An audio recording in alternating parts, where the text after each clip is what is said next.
स्वागत है आपका दोस्तों बिहार न्यूज़ में। मैं फिर दोस्त गनी और आप देख रहे हैं केडीवी लाइव। दोस्तों आज हो चुका है सोमवार 16 जून 2025। तो आज की पूरे बिहार की टॉप न्यूज़ लेकर आए हैं आपके लिए। वीडियो शुरू करने से पहले आपसे एक रिक्वेस्ट है कि अगर आप पहली बार इस चैनल पर आए हैं तो चैनल को सब्सक्राइब करके बेल आइकन को प्रेस कर दीजिए और साथ ही वीडियो को लाइक कर दीजिए। तो चलिए चलते हैं आज की खबरों की ओर।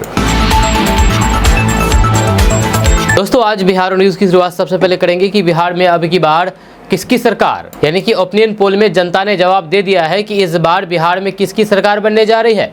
एक सर्वे हुआ है, इस सर्वे में लोगों ने अपनी राय रखी है और इस राय के तहत आप जान पाएंगे कि आखिर बिहार में किसकी सरकार बनेगी, तेजस्वी यादव की या फिर एनडीए की। आपको बता दें कि 15 मार्च से 5 जून 2025 के बीच कराए गए इस ओपिनियन पोल में बिहार के अलग अलग इलाकों के 5 लाख से ज़्यादा लोगों की राय ली गई है। जिन नतीजों के मुताबिक महागठबंधन को 44.2% वोट शेयर के साथ करीब 126 सीटें मिलने का अनुमान है। वहीं पर एनडीए को करीब 112 सीटें मिलने का अनुमान है। बहुमत के लिए 122 सीटों की जरूरत होती है। ऐसे में महागठबंधन सत्ता की कुर्सी पर काबिज हो सकता है, जहाँ तेजस्वी यादव सीएम की पहली पसंद हो सकते हैं। जी आपको बता दूं कि ओपिनियन पोल में यह भी सामने आया है कि तेजस्वी यादव मुख्यमंत्री पद के लिए लोगों की पहली पसंद बन करके उभरे हैं। 43% लोगों ने उन्हें अगले सीएम के तौर पर देखने की इच्छा जताई है। वहीं पर नीतीश कुमार को 31% लोगों का समर्थन मिला है। वहीं पर नए चेहरे के तौर पर चुनावी मैदान में उतरे प्रशांत किशोर को सीएम के लिए 9% लोगों ने पसंद किया है। राजनीतिक रणनीतिकार से राजनेता बने प्रशांत किशोर की जनसुराज पार्टी इस सर्वे में सबसे सफलता हासिल नहीं कर पाएगी। सर्वे के मुताबिक पार्टी को सिर्फ 2.7% वोट मिल सकते हैं और हो सकता है कि ये सिर्फ एक सीट पर सिमट जाए। वहीं पर पोल ट्रैकर सर्वे के मुताबिक बिहार के युवाओं में राहुल गांधी की लोकप्रियता बढ़ी है, जहां और वे 47% युवाओं की पहली पसंद बनकर के उभरे हैं, जबकि पीएम मोदी की लोकप्रियता 39% ही रही है। इसके चलते कांग्रेस को उम्मीद है कि इस बार वे सिर्फ सहयोगी पार्टी की बजाय निर्णायक भूमिका निभा सकती है। दोस्तों बिहार में इस साल विधानसभा चुनाव होने वाले हैं। चुनाव से पहले विधानसभा में नेता प्रतिपक्ष तेजस्वी यादव ने कहा कि पाल समाज ने लालू प्रसाद यादव को ताकत दी है, सरकार बनी तो पाल समाज का ऋण चुकाऊंगा। शनिवार को कृष्ण एक सभा को संबोधित करते हुए तेजस्वी यादव ने कहा कि पाल समाज की सुविधा के लिए चरवाहा आयोग बनेगा। इस समाज की राजनीतिक भागीदारी बढ़ाई जाएगी। वहीं पर दुर्घटना में भेड़ों की अकाल मौत होने पर सरकारी सहायता दी जाएगी। जब तेजस्वी यादव ने भाजपा पर तंज कसते हुए कहा कि वे पिछड़ों के आरक्षण की हकमारी कर रही है। जब 17 महीने की महागठबंधन सरकार में आरक्षण की सीमा जब 65% की बढ़ गई तो फिर भाजपा ने साजिश करके उसे अधर में लटका दिया है। अगर 9वीं अनुसूची में शामिल कर लिया जाता तो फिर ये स्थिति उत्पन्न नहीं होती। आज बिहार में जो भी बहालियां हो रही है उससे बहुजन समाज वंचित हो रहा है। सरकार 15 साल पुरानी गाड़ी चलाने का लाइसेंस नहीं देती तो फिर बिहार की जनता 20 साल पुरानी सरकार क्यों चलाएगी, ये कहना है तेजस्वी प्रसाद यादव का। दोस्तों तेज प्रताप यादव फिर से विवादों में आ गया है। जी हाँ, आपको बता दूं कि तेज प्रताप यादव एक बार फिर से विवादों में घिर गए हैं। ये विवाद उनके द्वारा काशी विश्वनाथ धाम के प्रतिबंधित क्षेत्र में रेल बनाने को लेकर के हुआ है। जहाँ तेज प्रताप यादव यहां पर पहुंचे थे और फिर दर्शन के बाद उन्होंने धाम परिसर में रेल बनाई थी। विवाद बढ़ने के बाद विश्वनाथ धाम के सीईओ ने इसकी जाँच का आदेश दे दिया है। जी हाँ, लालू प्रसाद यादव के बड़े बेटे तेज प्रताप यादव अचानक से धाम पहुंचे। उन्होंने दर्शन पूजन के दौरान वीडियो बना लिया और ये सोशल मीडिया पर डाल दिया। अब इसके खिलाफ कार्रवाई शुरू कर दी गई है कि प्रतिबंधित क्षेत्र में क्यों वीडियो बनाई गई है। दोस्तों बिहार विधानसभा चुनाव से पहले अति पिछड़ा वोट पर सभी पार्टियों की नज़र है। जब विधानसभा चुनाव के नज़दीक आते ही सभी राजनीतिक दल जातीय समीकरण को साधने में जुट गए हैं। खास करके अति पिछड़ा वोट, जिसकी जनसंख्या जाति जनगणना के अनुसार 36% है, पर सभी की नजरें टिकी हुई है इन पर। जब बिहार में पिछड़ी जातियों की कुल आबादी 27% है, जबकि अति पिछड़ों की संख्या 36% है। जब पिछड़ी जातियों में यादवों की संख्या सबसे अधिक 14% है, जो राजद के साथ है। इसके बाद कोयरी, कुर्मी और धानुक का लगभग 10% का समूह है, जो एनडीए का समर्थन करता है। अति पिछड़ी जातियों की प्राथमिकता भाजपा है, जबकि मुख्यमंत्री नीतीश कुमार की जदयू भी उनके लिए एक विकल्प है। राजद को अति पिछड़ा वोट बहुत कम मिलता है, क्योंकि इन जातियों का सामाजिक स्तर पर यादवों के साथ टकराव होता है। इस बार राजद अति पिछड़ा वोट में सेंध लगाने के लिए कई प्रयास कर रहा है। वहीं पर राजद ने इस दिशा में एक महत्वपूर्ण कदम उठाते हुए राजपूत समाज के नेता जगदानंद सिंह की जगह अति पिछड़ा समाज के मंगनी लाल मंडल को प्रदेश अध्यक्ष बनाने का निर्णय लिया। जब मंगनी लाल मंडल हाल ही में राजद में शामिल हुए थे। इसके अलावा राजद ने मल्लाह समाज के नेता मुकेश सहनी की पार्टी वीआईपी के साथ भी गठबंधन किया है। मुकेश सहनी का कहना है कि मल्लाहों की सभी उपजातियों का मिलाकर के 9.5% वोट है। दोस्तों, बिहार में 18 आईपीएस अधिकारियों का तबादला कर दिया गया है। आपको बता दें कि बिहार सरकार ने बड़ा प्रशासनिक फेरबदल किया है और फिर पटना में नए पुलिस कप्तान की तैनाती कर दी गई है। पटना समेत 5 जिलों में नए एसपी दिए गए हैं। 18 आईपीएस अफसरों का तबादला किया गया है। जब सबसे अधिक चर्चे में पटना एसएसपी का पद है, जब पूर्णिया के एसएसपी कार्तिकेय शर्मा को अब पटना का एसएसपी बनाया गया है, जबकि पटना के वर्तमान एसएसपी अवकाश कुमार की फील्ड पोस्टिंग हटा दी गई है। उन्हें बीएमपी का समादेष्टा बनाया गया है। अब पटना के लॉ एंड ऑर्डर की कमान उनके हाथों में होगी। वहीं पर दीक्षा को सिटी एसपी बनाया गया है, जबकि परिचारी कुमार को सिटी एसपी और फिर भानु प्रताप सिंह को सिटी एसपी बनाया गया है। वहीं पर स्वीटी शेहरावत पूर्णिया का नया एसपी बनाया गया है। दोस्तों, तेजस्वी यादव ने लालू प्रसाद यादव को खास अंदाज में फादर्स डे की बधाई दी है। आपको बता दूं कि बिहार में नेता प्रतिपक्ष तेजस्वी यादव ने कल अपने पिता लालू प्रसाद यादव को फादर्स डे की शुभकामनाएं दी। तेजस्वी यादव ने अपने सोशल मीडिया एक्स पर एक प्यारी सी तस्वीर शेयर की है। लालू प्रसाद यादव को फादर्स डे की बधाई दी है। इस तस्वीर में तेजस्वी ने लालू को गले लगाया और फिर दोनों बेहद खुश दिख रहे हैं। जब तेजस्वी यादव ने लालू यादव की इस खूबसूरत तस्वीर शेयर करके हैप्पी फादर्स डे विश किया है। आपको बता दूं कि तेजस्वी यादव अपने परिवार के साथ अक्सर तस्वीरें शेयर करते रहते हैं। तेजस्वी अपने परिवार के बेहद करीबी हैं और लालू परिवार के छोटे बेटे हैं। जहाँ लालू यादव के लाडले बेटे होने के साथ साथ तेजस्वी राजद के उत्तराधिकारी भी हैं। जहाँ राजद सुप्रीमो लालू प्रसाद यादव ने अपने तमाम जिम्मेदारी अपने बेटे तेजस्वी यादव को दे दी है, जिसे तेजस्वी बड़े ही जिम्मेदारी से निभाते हैं। जहाँ लालू यादव पिता होने के साथ साथ तेजस्वी यादव के राजनीतिक गुरु भी हैं। ऐसे में दोनों के बीच बेहद अनोखा संबंध देखने को मिलता है। दोस्तों, बिहार के सदर अस्पताल में इंजरी रिपोर्ट से छेड़छाड़ करने का बहुत बड़ा खुलासा हुआ है। जी, बिहार के कटिहार सदर अस्पताल में इंजरी रिपोर्ट की कथित अदला बदली करके न्याय व्यवस्था को प्रभावित करने का एक बड़ा रैकेट सामने आया है। एक ऐसा सनसनीखेज मामला उजागर हुआ है जिससे एक पक्ष द्वारा दूसरे पक्ष को फंसाने के लिए फर्जी सीटी स्कैन रिपोर्ट का उपयोग करके सामान्य चोटों को गंभीर दिखाने का प्रयास किया गया। चूँकि अदालतों में सजा मुकर्रर करने में इंजरी रिपोर्ट की अहम भूमिका होती है, ऐसे में ये फर्जीवाड़ा न्याय की बुनियाद को ही हिला देने वाला है। ये पूरा मामला नगर थाना क्षेत्र से जुड़ा हुआ है। जब पीड़ित परिवार ने आरोप लगाया है कि एक विरोधी पक्ष ने पुलिस को एक फर्जी सीटी स्कैन रिपोर्ट भी सौंपी है, जिसमें उनकी चोटों को गंभीर प्रकृति का दर्शाया गया है। वहीं पर जबकि मूल सीटी स्कैन रिपोर्ट में चोटें सामान्य थी, इस खेल में स्कैनर के सिंबल वाली ओरिजिनल सीटी स्कैन रिपोर्ट की जगह बगैर स्कैनर के फोटो वाली एक फर्जी सीटी स्कैन रिपोर्ट का इस्तेमाल किया गया है। ये विशेष रूप से चिंताजनक है, क्योंकि इस फर्जी रिपोर्ट के आधार पर एक वृद्ध महिला को फंसाने का प्रयास किया जा रहा है। इस गंभीर धोखाधड़ी का शिकार हुए पीड़ित परिवार ने अब न्याय की गुहार लगाते हुए सिविल सर्जन, जिलाधिकारी और फिर पुलिस अधीक्षक सहित कटिहार के तमाम उच्च अधिकारियों को आवेदन सौंपे हैं। उन्होंने इस फर्जी रिपोर्टों की प्रतियां भी अधिकारियों को उपलब्ध कराई है, ताकि सबूतों के आधार पर मामले की गहन जांच हो और फिर उन्हें इंसाफ मिल सके। दोस्तों, मुख्यमंत्री नीतीश कुमार चुनावी वर्ष में अपने प्रचार को और प्रभावी बनाने के लिए एक खास कदम उठा रहे हैं, जहां उनके लिए विशेष रूप से एक भव्य चुनावी रथ तैयार किया गया है, जिसे हरियाणा से लाकर के बिहार में लाया गया है। जहाँ इस रथ का नाम निश्चय रथ रखा गया है, जो मुख्यमंत्री नीतीश कुमार की विकास योजना और फिर उनकी उपलब्धियों को प्रदर्शित करता है। रथ पर मुख्यमंत्री का फोटो भी लगा गया है और फिर इसके माध्यम से जनता के बीच उनकी उपलब्धियों को व्यापक रूप से प्रचारित किया जाएगा। जहाँ नीतीश कुमार इस रथ पर बैठ करके बिहार के विभिन्न हिस्सों का भ्रमण करेंगे, लोगों से मिलेंगे और आगामी चुनाव कार्यक्रम में भाग लेंगे। यह निश्चय रथ का नाम इसलिए चुना गया है क्योंकि मुख्यमंत्री ने इस बार एनडीए के लिए 225 सीटें जीतने का बड़ा लक्ष्य रखा है। इस रथ के जरिए वे अपने चुनावी अभियान को नई ऊर्जा देने और फिर जनता के बीच अपने संदेश को पहुंचाने का प्रयास करेंगे। ये कदम राजनीतिक रूप से भी काफ़ी महत्वपूर्ण माना जा रहा है, क्योंकि ये रणनीति पहले लालू प्रसाद यादव के चुनाव प्रचार में देखी गई थी। लालू यादव ने भी अपने लिए विशेष चुनावी रथ का इस्तेमाल किया था, जिससे वे लोगों के बीच सीधे संवाद स्थापित कर सके। दोस्तों, बिहार के पश्चिमी चंपारण से बड़ी खबर सामने आ रही है, जहां पर एक बार फिर से ग्रामीणों ने पुलिसकर्मियों की पिटाई कर दी। यह मामला पश्चिमी चंपारण के नवलपुर का है। इस घटना में थानाध्यक्ष सहित 8 लोग जख्मी हो गए हैं। जानकारी के अनुसार ढरुआ पंचायत के पिपर पाती गांव के लोगों ने पुलिस टीम पर हमला कर दिया। बताया जा रहा है कि यहां पर सुबह सुबह पुलिस की टीम मारपीट के आरोपी को गिरफ्तार करने पहुंची थी। इसी दौरान ग्रामीणों ने पुलिस पर लाठी डंडे से हमला कर दिया। जानकारी के अनुसार पुलिस आरोपी को पकड़ने के लिए जैसे ही उसके दरवाजे पर पहुंचे वैसे ही परिजन पुलिस टीम पर टूट पड़े। फिर क्या था, ग्रामीणों ने लाठी डंडों से पुलिस वालों को दौरा करके पीटा। इस घटना में कई पुलिसकर्मी जख्मी हो गए। थानाध्यक्ष सहित 8 पुलिसकर्मियों को अस्पताल में भर्ती कराया गया।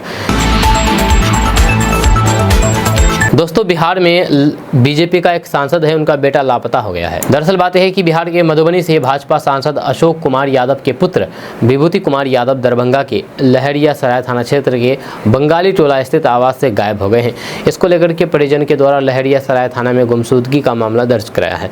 फिलहाल घटना की जानकारी मिलते ही लहरियासराय थाना की पुलिस सांसद के पुत्र की तलाश में जुट गई है। बताया जाता है कि रविवार की दोपहर विभूति यादव बंगाली टोला आवास से बाजार के लिए निकले थे। जानकारी के मुताबिक जब वे काफ़ी देर तक घर नहीं लौटने पर परिजनों को संदेश हुआ तो फिर परिजन खोजबीन शुरू कर दिया, लेकिन कोई भी जानकारी नहीं मिली।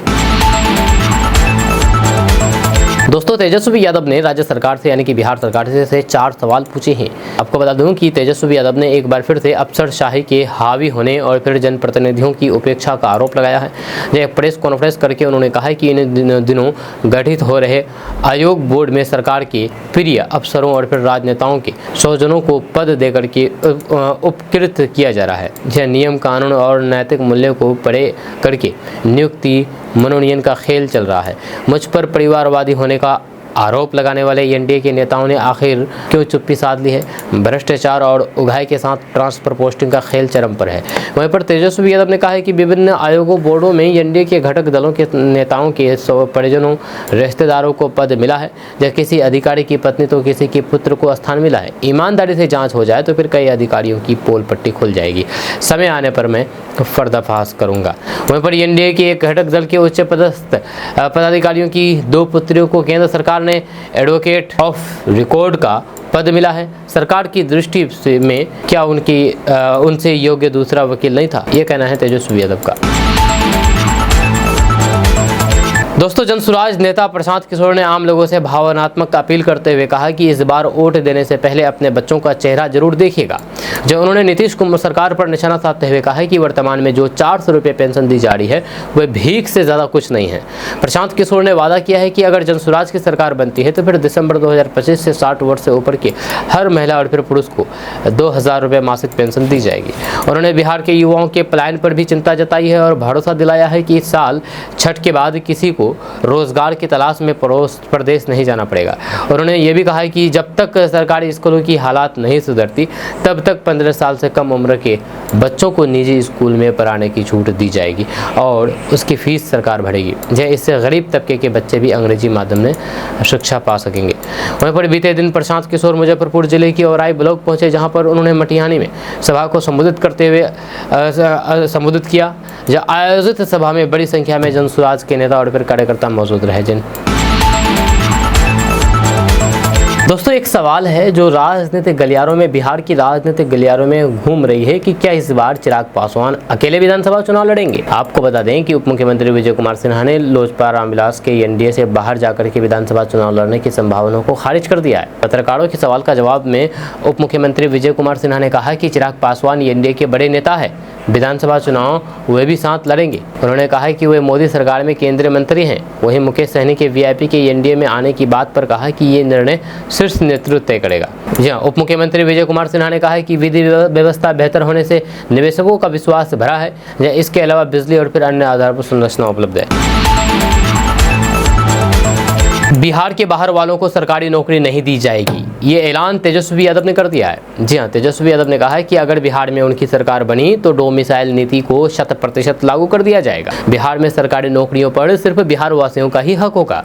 उन्होंने ये भी कहा कि प्रतियोगी परीक्षाओं का फीस माफ होगा और एग्जाम देने के लिए सेंटर तक जाने वाले खर्च का वहन भी सरकार ही करेगी। जब लालू यादव के छोटे लाल ने यानी कि तेजस्वी प्रसाद यादव ने नीतीश सरकार पर कड़ा प्रहार किया और बड़ा सियासी दाव भी खेल दिया। दिया है। तेजस्वी यादव ने लोगों से बिहार में महागठबंधन की सरकार बनाने की अपील की है। उन्होंने कहा है कि हम सत्ता में आए तो फिर इस बार 100% डोमिसाइल नीति लागू करेंगे, ताकि बाहर के लोग यहाँ पर नौकरी नहीं करें।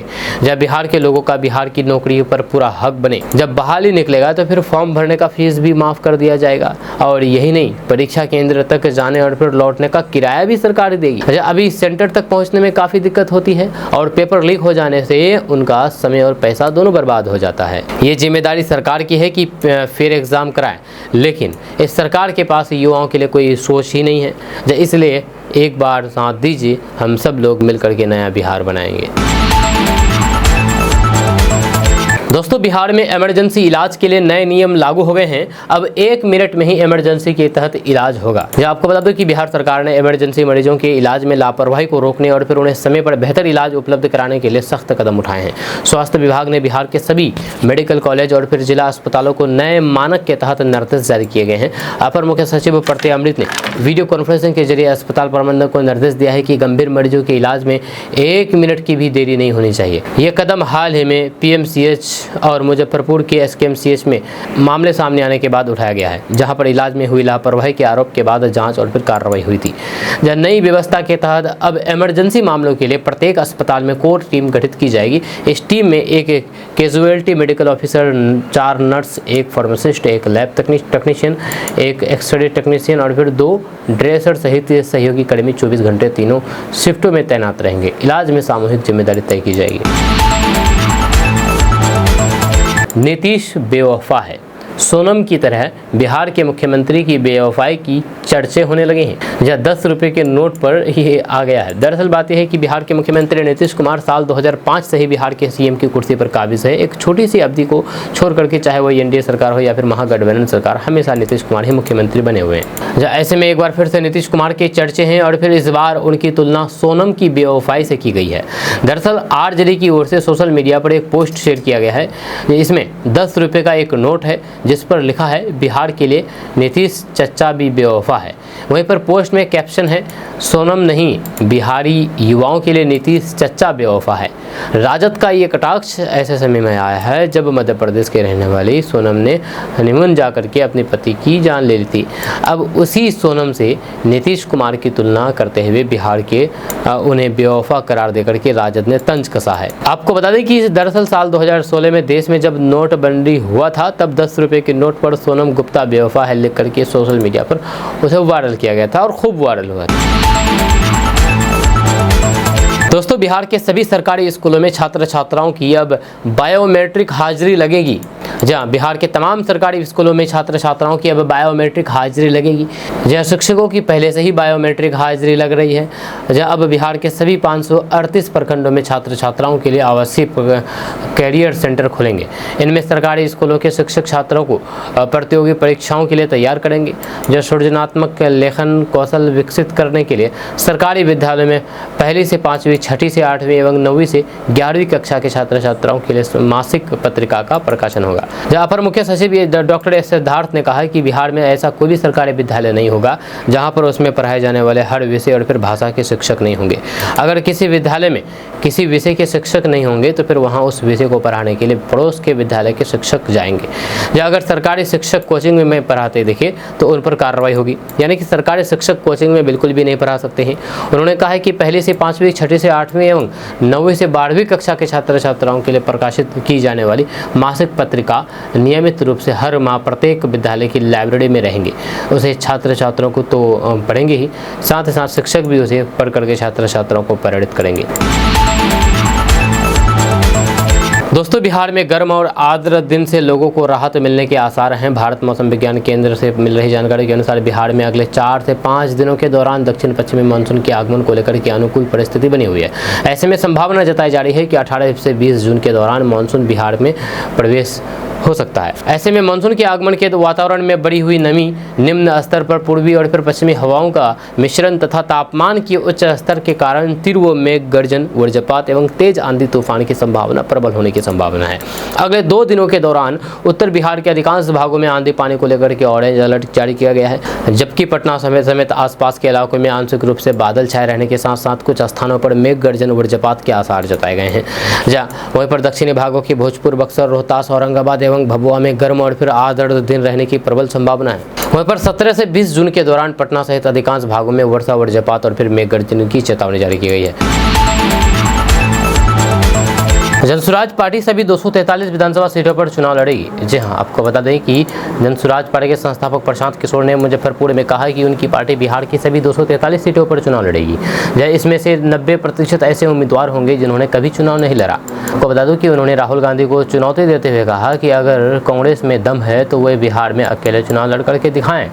जब पत्रकार वार्ता में यानी कि प्रेस कॉन्फ्रेंस में प्रशांत किशोर ने कहा है कि उनकी पार्टी केवल उन्हीं लोगों को उम्मीदवार बनाएगी जो किसी राजनीतिक दल से पहले नहीं जुड़े रहे हों और जो जनसुराज आंदोलन में सक्रिय रूप से भाग ले रहे हों। उन्होंने दावा किया है कि 90% टिकट ऐसे ही लोगों को दिए जाएंगे जाएंगे। उन्होंने कहा है कि उम्मीदवार बनने के लिए लोगों से 21,000 रुपये लेकर के नामांकन प्रक्रिया चलाई जा रही है। प्रशांत किशोर ने कांग्रेस राजद नेतृत्व पर तीखे प्रहार करते हुए कहा कि राजद सुप्रीमो लालू प्रसाद यादव की तबीयत खराब है तो फिर कई लोग तेजस्वी यादव के पीछे झोला उठाने में जुटे हुए हैं। उन्होंने तर्क दिया है कि ये वही लोग हैं जो किसी विचारधारा के नहीं हैं बल्कि अवसरवाद की राजनीति के प्रतीक बन चुके हैं। उन्होंने राहुल गांधी को चुनौती देते हुए कहा है कि अगर कांग्रेस में वाकई दम है तो बिहार में अकेले चुनाव लड़ करके दिखाएं। उन्होंने राहुल गांधी के प्रसिद्ध नारों डरो मत पर तंज कसते हुए कहा कि हम भी राहुल गांधी से कहते हैं कि डरो मत, अकेले आओ मैदान में। उन्होंने लालू प्रसाद यादव की उस तस्वीर की भी चर्चा की है जिसमें वो डॉक्टर भीमराव अंबेडकर की तस्वीर के सामने पांव पसार करके बैठे दिए थे। उन्होंने पूछा कि आखिर इस पर कोई बयानबाजी या फिर माफ़ी क्यों नहीं आई है।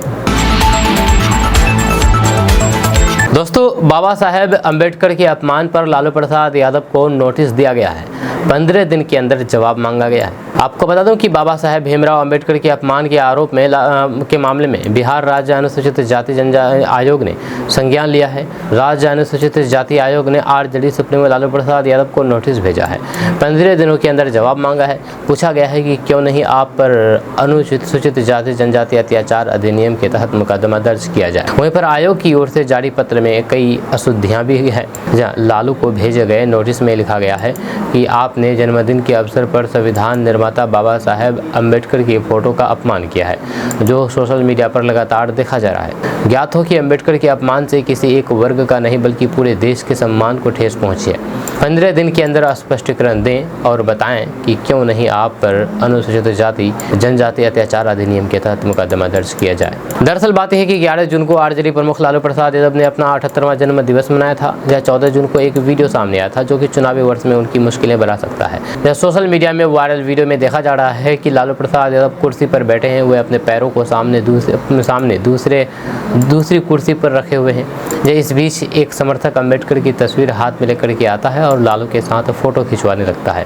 जिस तरह से फोटो खिंचवाया गया है उससे ऐसा लग रहा है कि अंबेडकर की तस्वीर लालू के पैरों के पास है और उसी को लेकर के अब विवाद हो गया है। बहरहाल मामला तुल पकड़ता जा रहा है, सियासत गरमाई हुई है। एनडीए के नेता सोशल मीडिया पर वीडियो को लगातार शेयर कर रहे हैं। एनडीए लगातार लालू प्रसाद यादव की घेराबंदी कर रही है। आरोप लगाया जा रहा है कि लालू प्रसाद यादव ने जानबूझकर के अंबेडकर का अपमान किया है। सत्ता पक्ष के नेता ये आरोप लगा रहे हैं कि लालू यादव ने दलितों का अपमान किया है। वहीं पर विवाद बढ़ता देख करके नेता प्रतिपक्ष तेजस्वी यादव ने भी प्रतिक्रिया दी है। उन्होंने कहा है कि बीजेपी बड़का झुट्टा पार्टी है।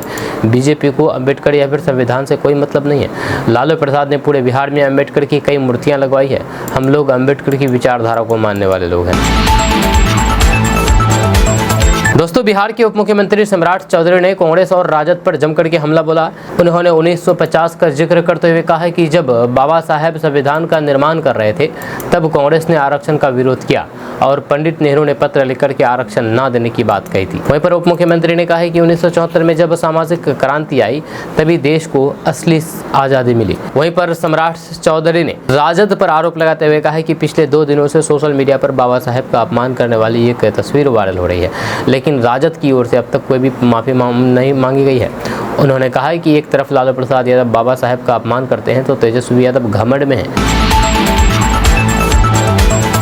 दोस्तों, बिहार में केंद्र सरकार के सहयोग से ऊर्जा, दूरसंचार, सूचना प्रौद्योगिकी और फिर पर्यटन के क्षेत्र में विकास की एक नई लकीर खींची जा रही है। बिहार को मिले प्रधानमंत्री पैकेज से कई क्षेत्रों, खास करके ऊर्जा, दूरसंचार और फिर पर्यटन में बेहद उल्लेखनीय कार्य हुए हैं, जहाँ इसने बिहार को एक नई दिशा दी है।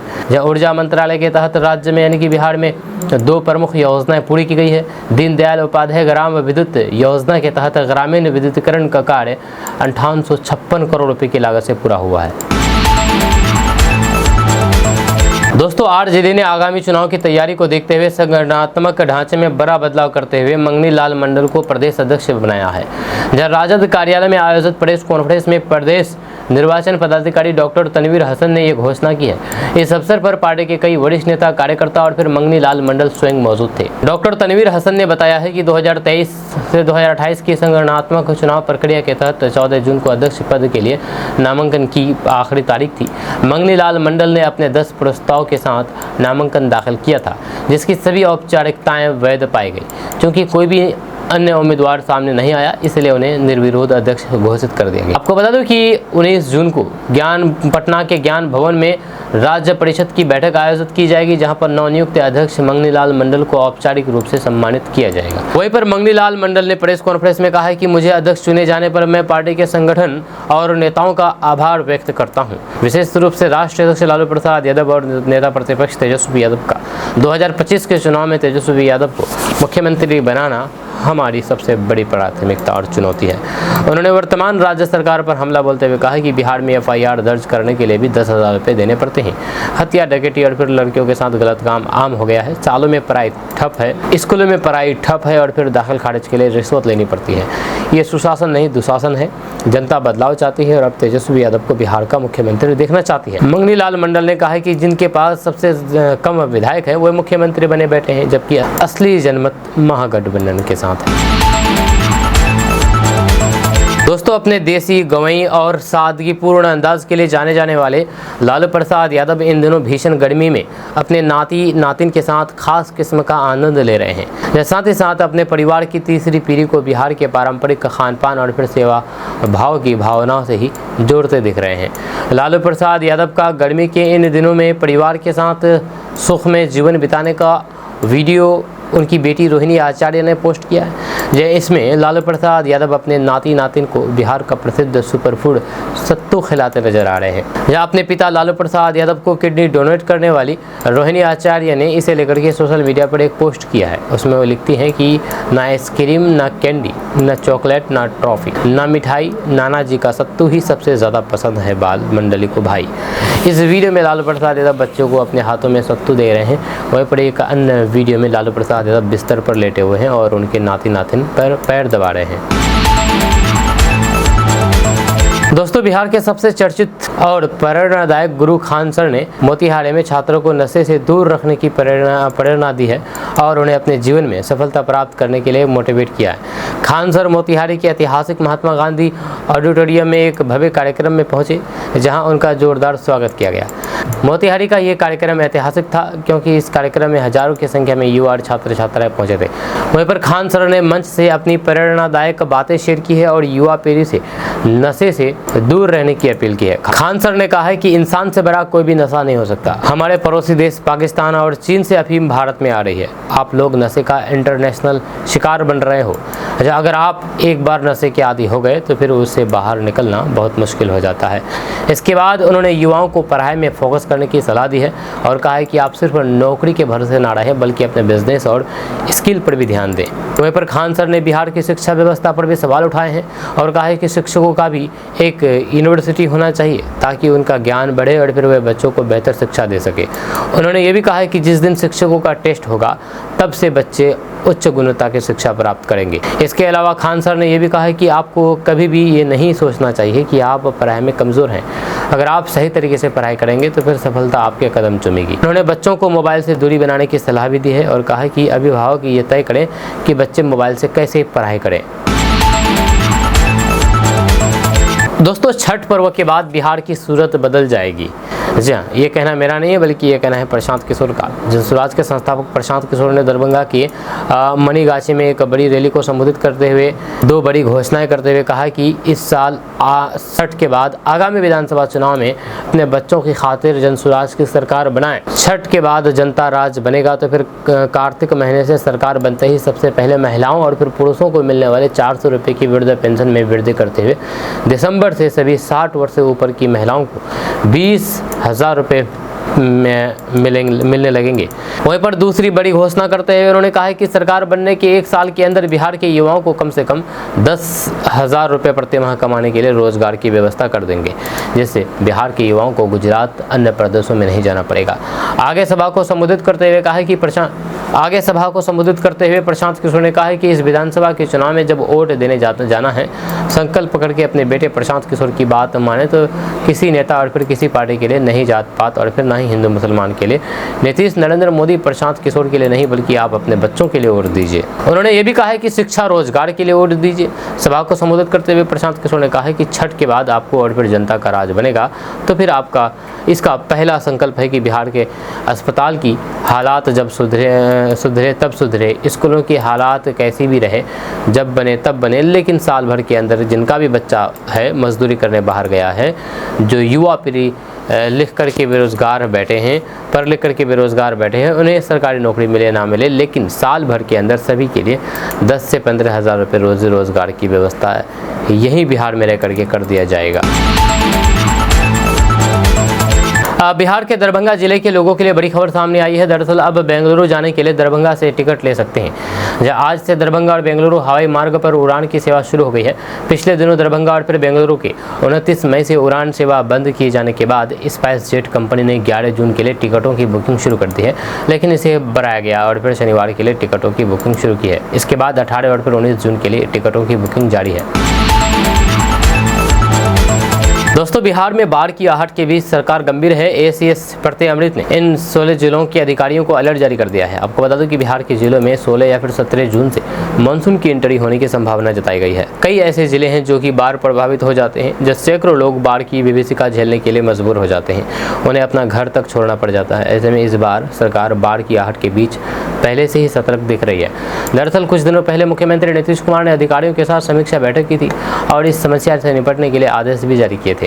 ऐसे में अब विभाग के अपर मुख्य सचिव प्रत्यय अमृत एक्शन मोड में है और इसी के साथ उन्होंने बिहार के 16 जिलों के अधिकारियों को अभी से ही अलर्ट कर दिया है। मुख्य सचिव प्रत्यय अमृत की अध्यक्षता में एक बैठक हुई। जानकारी के मुताबिक इसमें बिहार के 16 बाढ़ प्रवण जिलों की तैयारी की समीक्षा गहन की गई है। इस दौरान वीडियो कॉन्फ्रेंसिंग के जरिए बैठक में गोपालगंज, पूर्णिया, किशनगंज, सीतामढ़ी, सहरसा, अररिया, पूर्वी चंपारण, पश्चिमी चंपारण, कटिहार, मधुबनी, शिवहर, सुपौल, दरभंगा, पूर्व मधेपुरा, समस्तीपुर और कई जिलों में अलर्ट जारी करने का आदेश दे दिया गया है। दोस्तों, वीआईपी के प्रमुख मुकेश सहनी ने सरकार पर जमकर के एनडीए सरकार पर जमकर के निशाना साधा है। वहीं पर महागठबंधन की सरकार बनने के बाद सभी महिलाओं के खाते में 25 रुपये प्रति माह पहुंचाने का वादा किया है। आपको बता दूं कि मुकेश सहनी ने जोर देकर के कहा है कि बिहार में 20 साल से नीतीश कुमार की सरकार है, लेकिन बिहार को क्या मिला? आज देश में महंगाई है। जब पिछले समय जब महागठबंधन की सरकार बिहार में बनी तब 5 लाख बेरोजगार युवकों को नौकरी दी गई। उन्होंने कहा है कि आज बिहार से लाखों युवा पलायन करके अन्य राज्यों में जा रहे हैं। जब महागठबंधन की सरकार आएगी तो फिर बिहार में उद्योग धंधे लगाए जाएंगे। उन्होंने केंद्र सरकार और फिर प्रधानमंत्री नरेंद्र मोदी पर निशाना साधते हुए कहा है कि बिहार के लोगों को 5 किलो चावल नहीं, विशेष राज्य का दर्जा चाहिए। जब बच्चों को नौकरी चाहिए, उन्होंने कहा है कि आज जो सरकार है वह चाहती है कि गरीब का बच्चा गरीब रहे। हमारी मांग है कि देश में जातिगत जनगणना हो और फिर जिसकी जितनी जनसंख्या हो उसकी उतनी भागीदारी भी मिले। मुकेश सहनी ने कहा है कि आज हिंदू और फिर मुसलमान किया जा रहा है। उन्होंने लोगों से अपील करते हुए कहा है कि बिहार में अब बदलाव की ज़रूरत है। बिहार में जब बदलाव होगा तो महागठबंधन की सरकार बनेगी, जो फिर गरीबों की सरकार होगी और न्याय देने वाली सरकार होगी। बिहार अपराध मुक्त होगा। उन्होंने कहा है कि हमारी सोच सामाजिक न्याय की रही है। हम लोग बाबा साहेब भीमराव अम्बेडकर को मानने वाले लोग हैं। उन्होंने कहा है कि आज 12 साल से निषाद आरक्षण की लड़ाई लड़ रहे हैं, लेकिन केंद्र सरकार अभी तक नहीं दे पाई है। उन्होंने कहा कि भाजपा को सिर्फ आपका वोट चाहिए।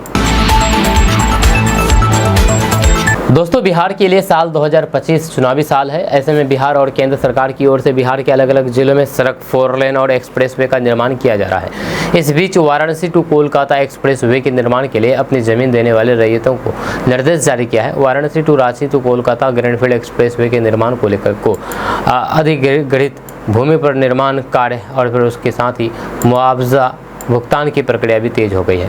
ऐसे में रैयतों को निर्देश दिया गया है कि अधिग्रहित भूमि पर आगामी धान की फसल ना लगाएं, या ताकि निर्माण कार्य किसी भी तरह से प्रभावित ना हो और फिर रैयतों को किसी तरीके का आर्थिक नुकसान ना उठाना पड़े। जानकारी के मुताबिक जिला भू अर्जन पदाधिकारी की ओर से ये देखा गया है कि एक्सप्रेस वे के लिए जमीन देने वाले रैयत धान की फसल तैयार करने में जुटे हुए हैं, जबकि वह भूमि भारतमाला परियोजना के लिए अधिग्रहित की जा चुकी है और उस पर कार्य प्रारंभ हो चुका है। जब फसल का उत्पादन होने से एक्सप्रेसवे के निर्माण कार्य में बाधा आएगी, रैयतों को आर्थिक हानि होगी और फिर मुआवजे की प्रक्रिया में उलझन का सामना करना पड़ सकता है। इन तमाम परिस्थितियों को आंकते हुए पहले ही रैयतों के लिए आदेश जारी कर दिया गया है। दोस्तों, प्रशांत किशोर की ओर से महागठबंधन को टेंशन हो गई है। आपको बता दूं कि बिहार विधानसभा चुनाव में इस बार प्रशांत किशोर की पार्टी जनसुराज भी मैदान में है।